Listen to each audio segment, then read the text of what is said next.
Liliane Allegretti. Hi, welcome to Stories Worth Telling. Thank you very much for letting me come. Oh, it's so sweet. You're just such one of my favorite people. I hope you know that.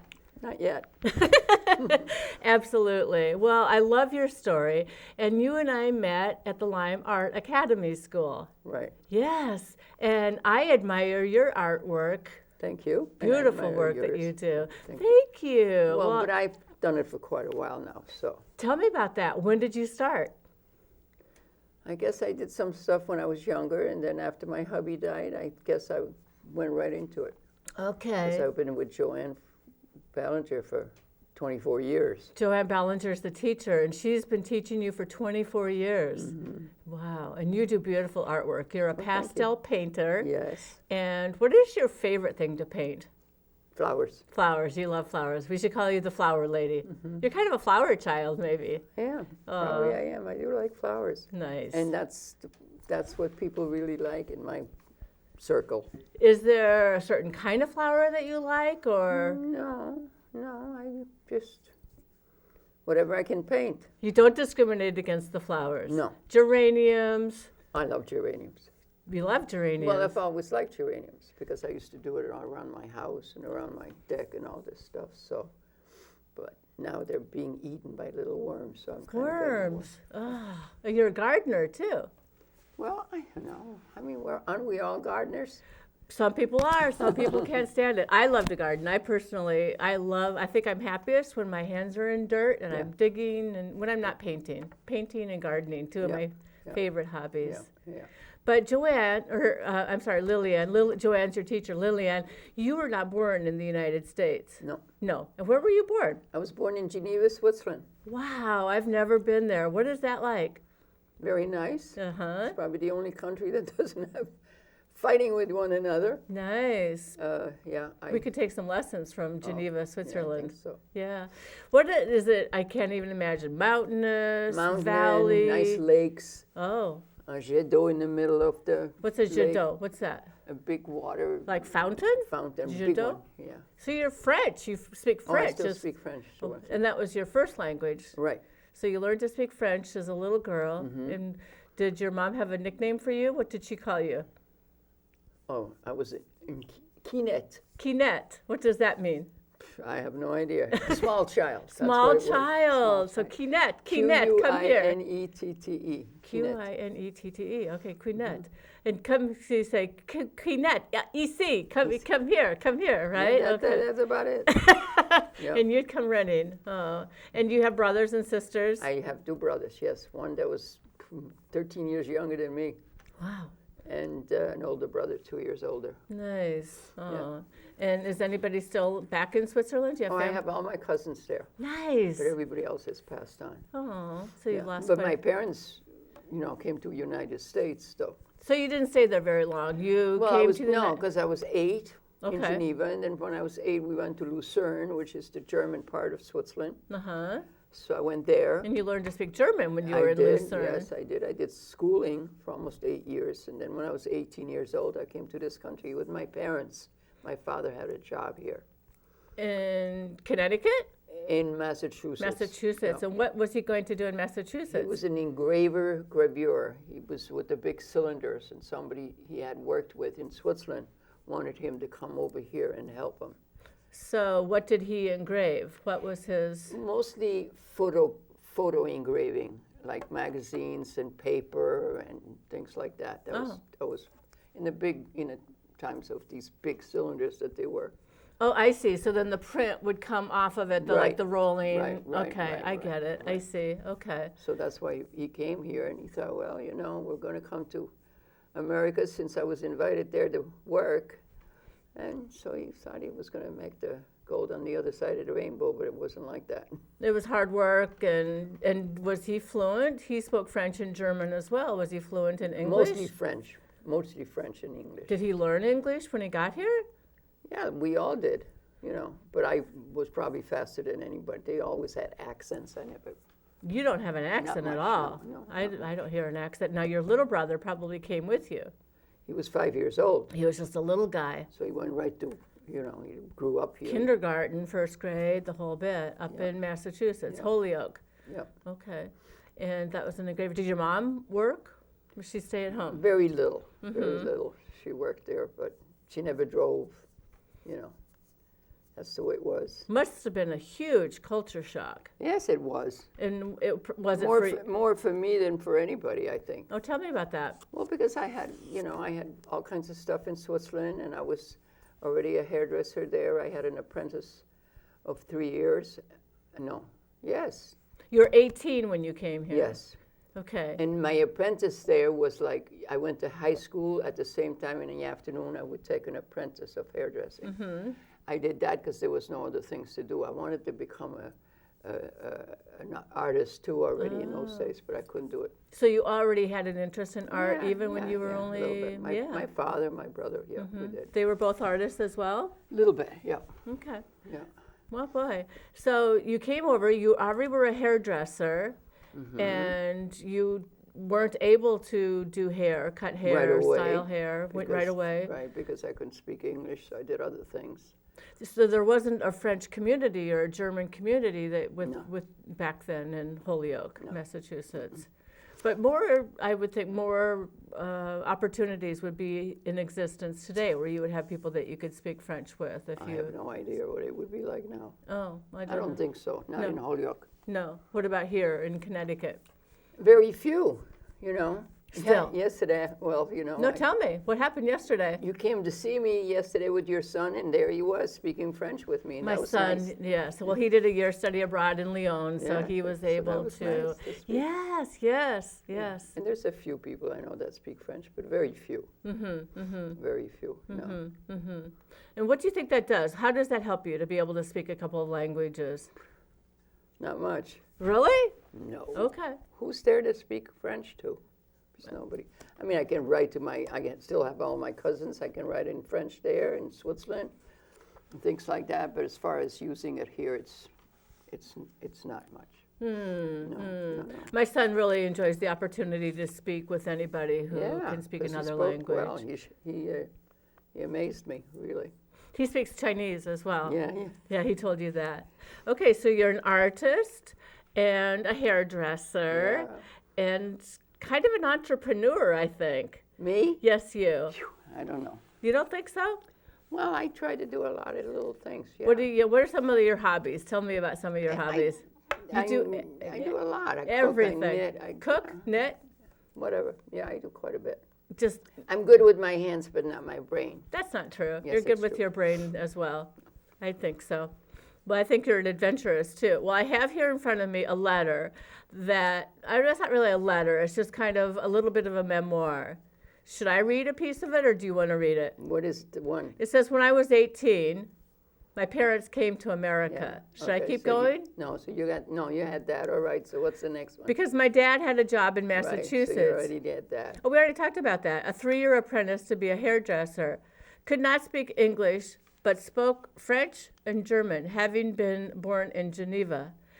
Oh, here's the exciting part. Met some nice girlfriends, and they would take me to Misquamicut, Rhode Island, to the beach. At the Adria Hotel, we would go and have a meal when I saw this good-looking, gray-haired beau. Does that say beau? Man, okay. Oh, men, was that plural? More than one? Well, there was quite a few of them. But why do they have gray hair if they're only... I don't know. Well, he was already 30. He was 30? Yeah, and I was only 19. Oh, okay. Well, my husband doesn't have gray hair. No, I know. Okay, when I saw this good-looking gray-haired man, and he was a bartender, I found out he was a school teacher and was working for this summer as a bartender. Right. So tell me what happened next. Well, then it was hard. He didn't right away talk to me. He was shy? I don't know. I don't know about shy. He just didn't want to make a headway. And his friends that he was down there with, about 6 or 7, they used to have a cottage together. And so they kept pushing him to see if he would talk to me. So he finally talked to me. I think that sounds like shy. He probably thought you were so beautiful. No, I don't think so. But anyway, we started seeing each other, and he'd come up to Holyoke, and I'd come down in Holyoke. And then after that, that's when my other stuff started. I was a French singer. A French singer? Yeah. Can you still sing? Do you still sing? Do you sing in the shower? Yeah, but very bad. So these people saw me in Holyoke, Massachusetts at the, what did I say, veteran? No. A VFW, veterans, VFW, Veterans of Foreign War. Right, There was like a hall. Right, I used to sing in French there. To the veterans. Yeah. Oh, they loved that. Sure they did. Because, yeah, they knew that. And then from there on, these people saw me or heard me. Both, and they wanted to sponsor you. Sponsor me to go down in New York and become a singer. So you went down to the Big Apple, the big city where all the bright lights, and you sang. Tell me about that. So right away, naturally, I went down at the village down there. Greenwich Village. Greenwich Village. Okay. And I did quite a bit of singing there. And they liked that, but they wanted me to do more and more and more. And I guess because they used to stay with me, and it was a couple, and they put all their money towards my... Well, they saw your talent, and they thought they could cash in on this. But then after that, I ended up getting the modelings and all this, and I went into an agency, and I became a model, and singing was a little bit, but I was starting to do a lot more other stuff. Modeling and then singing. Singing and modeling. So I did quite a bit. So you would model the latest design, the latest fashions and things? No, I wasn't a fashion model. No. I was more or less what they call a cheesecake. A cheesecake. Yeah. So I did a lot of showgirl business. I was at the Copa, and I did all this kind of stuff. And take cheesecake pictures without being a bad girl. Which, right. I mean, you've seen some, so you know what it was like. Right. Well, they were very tastefully done, I thought. Yeah. They were beautiful, and you were so beautiful. Well, at one time I probably was. But now, since I'm getting so much older, my goodness. Time passes on. Time marches on, and we have to keep moving with it. And I think you are such a great example for all kinds of generations, for people my age, for people younger than me, to say... And I did it all. I did it so much. I traveled to Washington. I went to New York. I went to California. I did some stuff for Marilyn Monroe, believe it or not. What did you do with Marilyn Monroe? Well, they took some shots of me, and I you looked like her. Looked like her. Wow, you looked like Marilyn Monroe. Now, did you ever sing for anybody famous? Did I ever what? Sing for anybody famous? Well, I had a lot of friends, you know. And I mean, I did. I don't remember a lot of things. But then I got to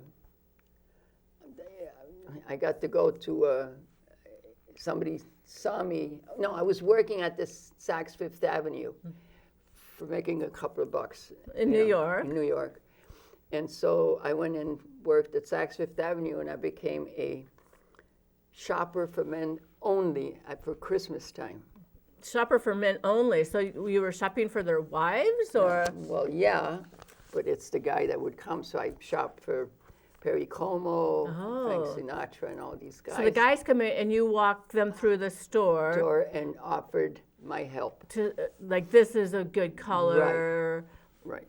For them or for their wives? Wives. Right. Okay. Oh, this would look good on them. So, and they'd have you try things on and show them what it looked like. Right. And then naturally somebody saw me there, and they put me on What's My Line. What's My Line? You were on that show, What's My Line? What's My Line? So this is not your debut for television. No. Oh, well, this, after what, how many years?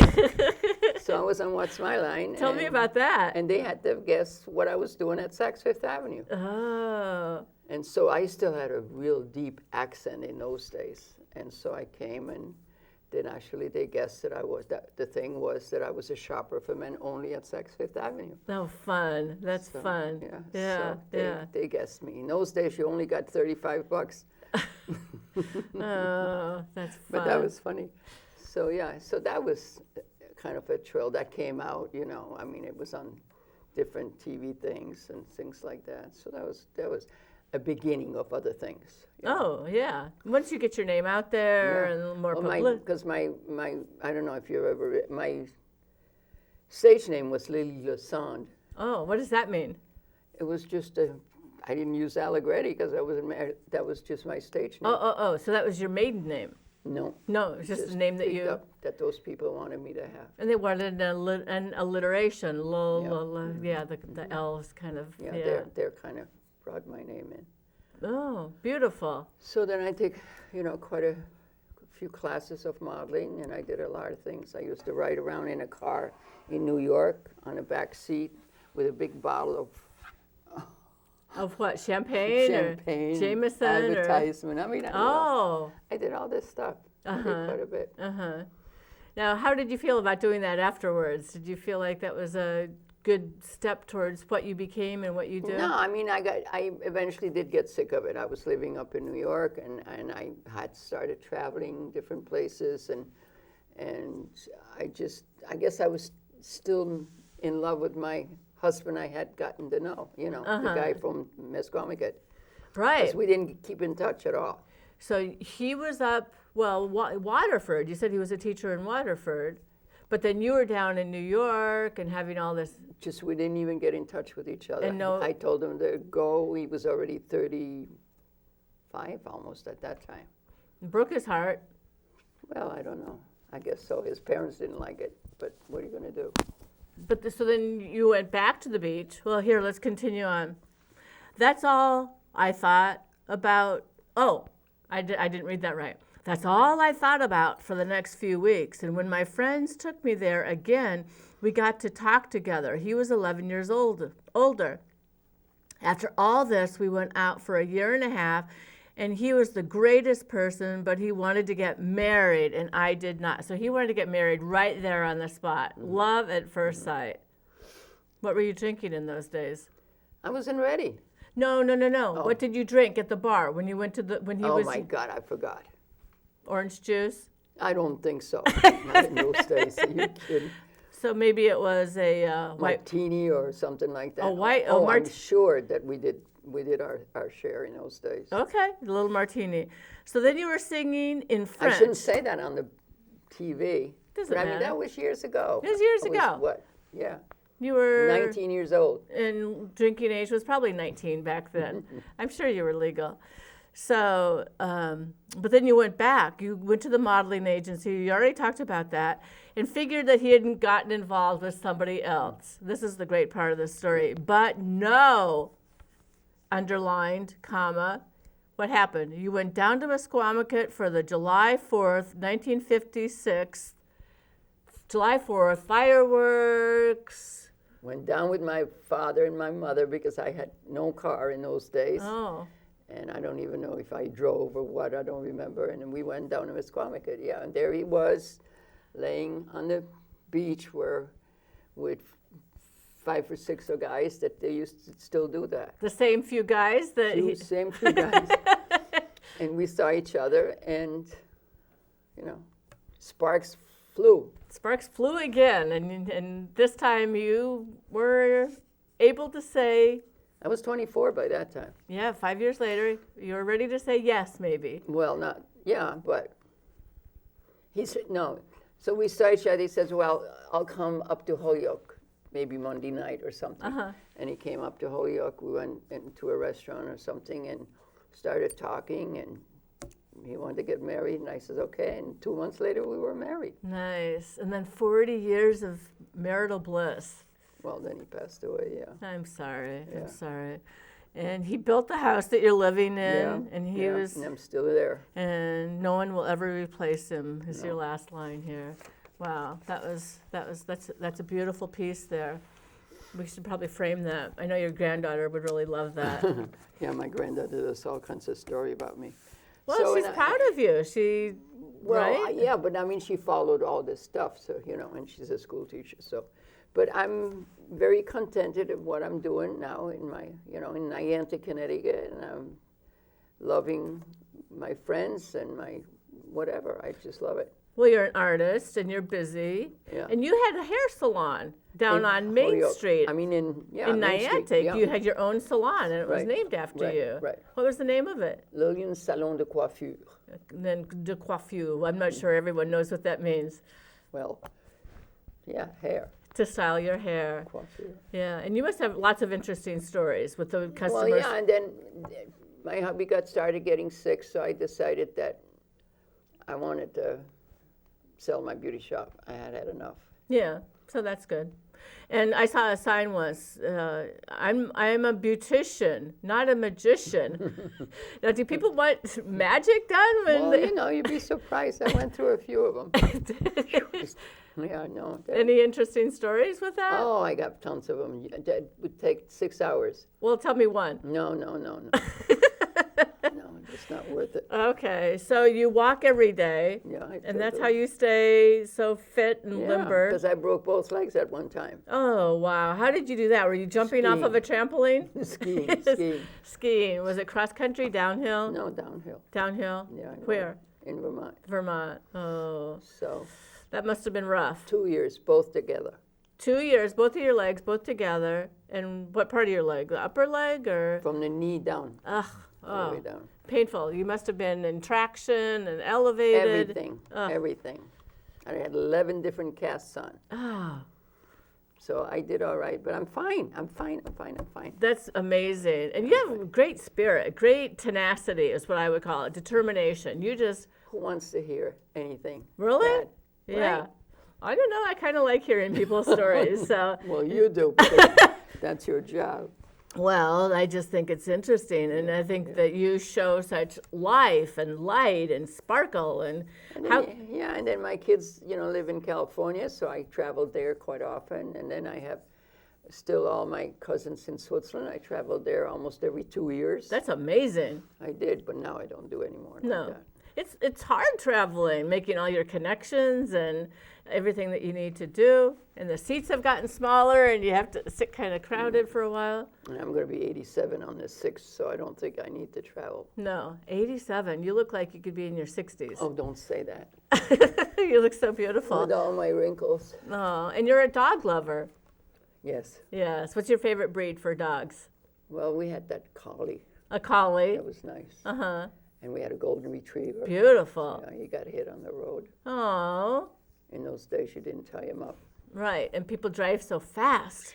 We have signs in town now, slow down, enjoy our town. I kind of like those. People drive so fast. They still don't slow down. No, they just don't. My good friend that got hit on the Riverview Road. She got hit? No, the guy. He got hit? Yeah. He was walking? Walking. Is he okay? No. What happened? He's at Bayview? No, way up. I forgot the name of it. Was it like a rehab center? Yes. Oh. Already 4 months. Oh, that's horrible. Mm-hmm. Gaylord Rehab Center. So they're helping him walk again, or what's going on? Half of his brain is gone. Oh. So it's tough. It's tough for his wife, and she's a good friend of mine. I'm sorry. That's really hard. Yeah. So he was walking, and sure enough, whoever went fast, either didn't see him or, we still don't know really what happened. It's tough. Yeah, I grew up off of a busy street. I grew up in Omaha, Nebraska. Yeah, and we 5 minutes left. I grew up in Omaha, Nebraska, and Dodge Street is the main street that goes through town. And my mom, every day when I was a kid, be careful, it's a busy street. You just get that ingrained in your head. But Mikey, across the street, this little boy, ran out in the street. He had to have his teeth all wired, no teeth in his mouth, and drink through a straw. Oh, yeah, it's just so sad and terrible. But it's terrible. It is. This morning I just went out for a tiny little while just to get a couple of things. Everybody's in such a rush. Right. Ooh. Right. It's frustrating. Driving like crazy on the main road. Terrible. So what kind of advice can you give to this generation? Be kind. Be kind, okay. That's a good one. Keep learning. Keep learning. I like that. I'm going to write these down. Be kind. Yeah. Oh, my pen doesn't want to work. Be nice to your parents. Be nice to your parents. Keep learning. Listening. Oh. Keep that phone away from your face. Oh, put your phone down. Gee, that's really? terrible. Yeah, why? What do you see going on with that? Well, my son alone, who's 62, who just came, well, supposedly he's in business, so he looks at it.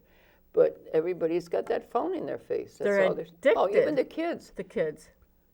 I can see the school stop across from my big window. The kids don't even talk to each other. Huh. They all have phones in their faces. And it's sad. It's sad. People lose the ability to just have a normal conversation. Yes. See, I don't have one, so I don't care. Oh, you don't even have one? No, I have what they call a track phone. What's the track phone? I keep it in my car just in case I get in trouble. Oh, well, that's good. Kind of like your first alert button. Yeah, I guess. Okay, what else? What else should we learn? What other lessons can you give us? Be kind. Keep learning. Put your phone down. I think keep active. Oh, sure. And that's part of keep learning. Yeah. Yeah.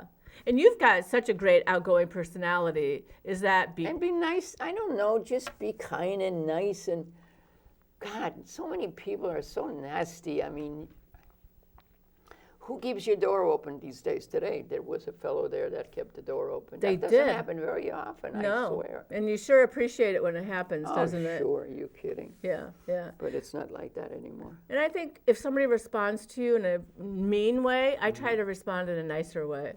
Me too. Yeah, see, I think I learned that lesson from well, you. since I go to church too, I do soup kitchen. You do soup kitchen. Wow. Down on Montauk Avenue. You are busy. Soup kitchen. We do that. Yeah. So you volunteer. Yeah. And you paint, and you garden, and you exercise. Oh, you must sleep well at night. No, I don't. You don't. I would think after all of that, you would just be out like a log, as they would say. No. No. Too much thinking all the time. Really? Too much thinking, too much going on in your head. Look at the colors on the TV. We have beautiful colors. See, you notice the colors. Yeah, you're right there. You're such an artist, yes. 2 minutes left. What else? Well, just we can wrap up now, or we can just have. Well, thank you very much. Thank you, my friend, for coming on today and being my guest and sharing with us. You've become a friend because you go to art class with me. Yes, yes. That's great. Yes. And you're doing very well too. I'm learning. I think every time I get a little bit better. And even Joanne said that to me the other day. Oh, she sure, said, because I told you go too fast. See, there you go. Slow down. That might be another one. Slow down, right? Yes. Okay. These are our lessons, life's lessons. You know, my mom lived to be 95, and I have great hope for you, too. My mother, too. No, my mother and father lived until 95. Yeah. And they practically both died at the same time, almost. Yeah. That's a lot. 1 minute. 1 minute. Okay. Well, thank you. Thank you. And we will. Doing that and try to make me look better than I look without wrinkles. Oh, you're gorgeous. I mean, what else? I can't get used to wrinkles. Oh, well. And I can't afford it. No. Well, one of my daughter's friends got some Botox, and her face is just like almost like worse. Yeah. Yeah, it's true. I don't know. So it's fine. Thank you. Okay. Thank you very much, and we'll look forward to having a whole half hour which you spoke. I guess so. 3 o'clock to now. We'll wrap it up. Oh, you could see it on the other side? Yeah.